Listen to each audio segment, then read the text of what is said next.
A blockbuster trade is incoming for the Toronto Blue Jays as following what was a fantastic win against the Giants coming out of the All-Star break late last night. A brand new report has dropped surrounding two particular players that not only has massive implications going forward, but this report changes the landscape of the plans that Ross Atkins has at this trade deadline. And folks, this is a huge report surrounding the Toronto Blue Jays' pursuit of an elite player. We're going to break down exactly who that is, discuss what this means going forward, as well as multiple huge Jays injury updates following what was a lengthy All-Star break. We got some brutal injury updates in that front, as well as a few other things, folks. Before we get into it all, if you're part of the percentage who aren't subscribed to the channel, you guys have been absolute beasts with the support, so make sure to continue supporting, hitting that subscribe button. Thank you guys again for that support. Folks, Jays coming off a massive win yesterday, 4-0. Hopefully they can continue that in this afternoon's game.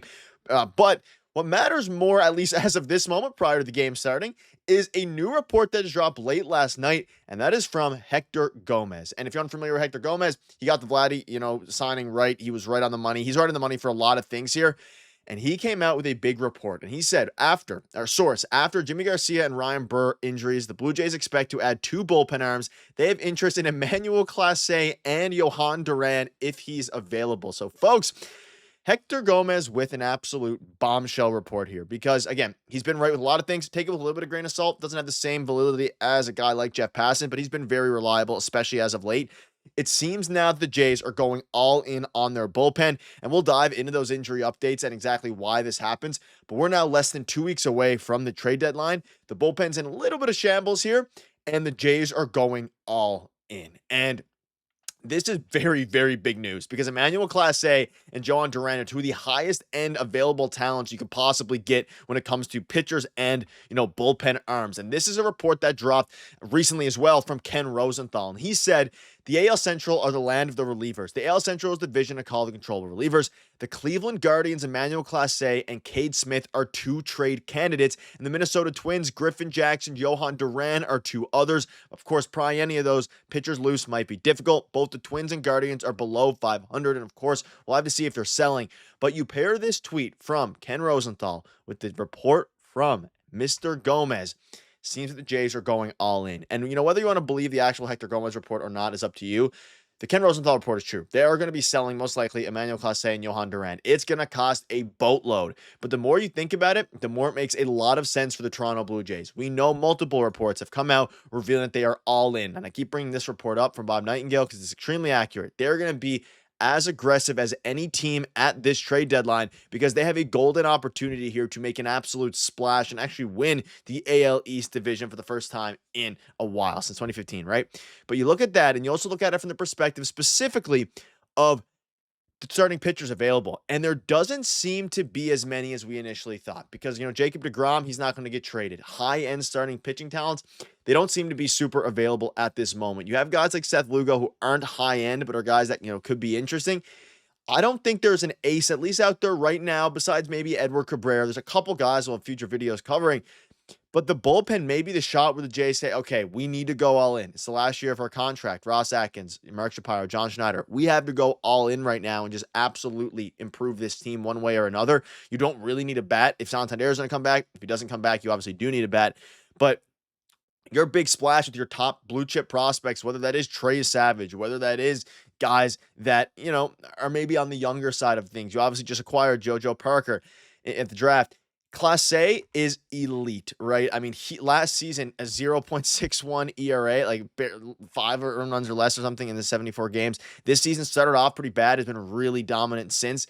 He is unbelievable. Johan Duran is better, arguably, this season. He throws the fastest fastball in the major leagues, I think right behind Mason Miller, or right on the same level. Like, Johan Duran is unbelievable as well. And if you are Ross Atkins and you think, okay, this team has given us enough and proven enough to actually make a push here, let's have the best bullpen in baseball. Let's get one of the best bullpens. We've seen the Dodgers. They always go out and they acquire fantastic bullpen pieces.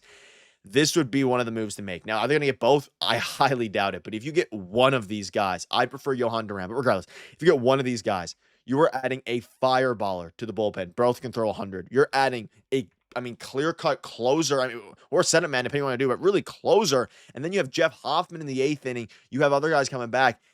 I think the offense will figure itself out. It would be nice to add a bat like Eugenio Suarez, especially if Santander is going to be out. But regardless of that, clearly one or two of these beasts are going to be available. And they are truly beasts. Or they are huge. They throw 100 miles an hour. It's what the Jays are missing in the bullpen.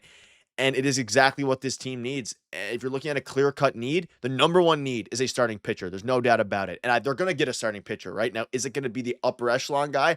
I don't know how many of those are truly available. There's a couple, and maybe the Jays will go all in for those guys. But if you want to kind of hedge your bets a little bit, and let's say the Jays don't think it either A, there's a lot of high-end starting pitching out there, or B, it's worth the price, and they want to go out and they want to splurge, I'm perfectly fine with them, saying, okay, we're just going to go all in and get an unbelievable reliever. That'll help our starting pitching staff a lot as well, but it'll also just help the overall team.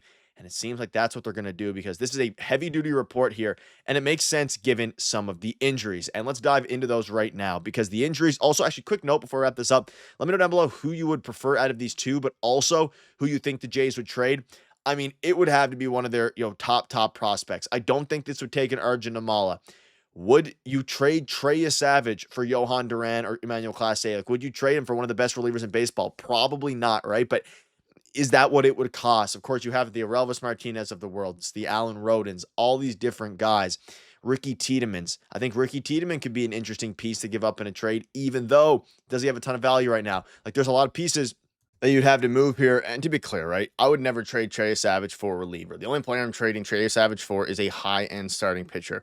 Like, you take those two off the table, Arjun Amala, Trey Savage, almost anybody else is fair game for me, right? Like, do you go ahead and, Aurelvis Martinez I'd throw in a heartbeat, and I think that might have to be somebody that maybe would be involved in the package. So Aurelvis Martinez, even a guy like Cal Steven, one of the recent picks who has just been soaring up the pipeline, has a ton of talent. I think that's the type of player that the Twins or the Guardians would want because Aurelvis Martinez, a high upside guy who's really struggled this year. You're buying low if you're one of the opposing teams, but a Cal Steven who you're buying high on, like unbelievable, soaring through. Gage Stanifers, those types who are actually performing really well. Will take a few years to develop. Those are the type of players I think you would have to give up. But let me know down below who you prefer between those two. Now to backtrack back a little bit here, Jimmy Garcia. This all stemmed from the fact that he, of course, went out with an ankle injury, but it's not the ankle now that he's dealing with. It is a ulnar nerve system in his right elbow due for an exam to determine the next steps.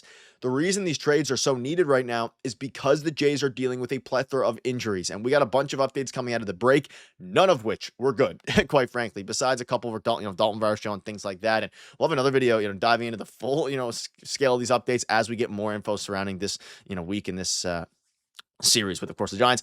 Jimmy Garcia is going to be out for a while, and the trade deadline's in a week and a half. You cannot gamble with this team. You finally have a good team. What you've been waiting for, go out and make a trade. But Jimmy Garcia, unfortunately, is going to be out for the foreseeable future here. Very, very unfortunate. Bowden Francis, he's also going to be out. It's not a fake injury. He's going to be out for a very long time as well. Like, all the injuries we got out of the break are basically John Schneider saying, hey, these guys are going to be out for a long period of time.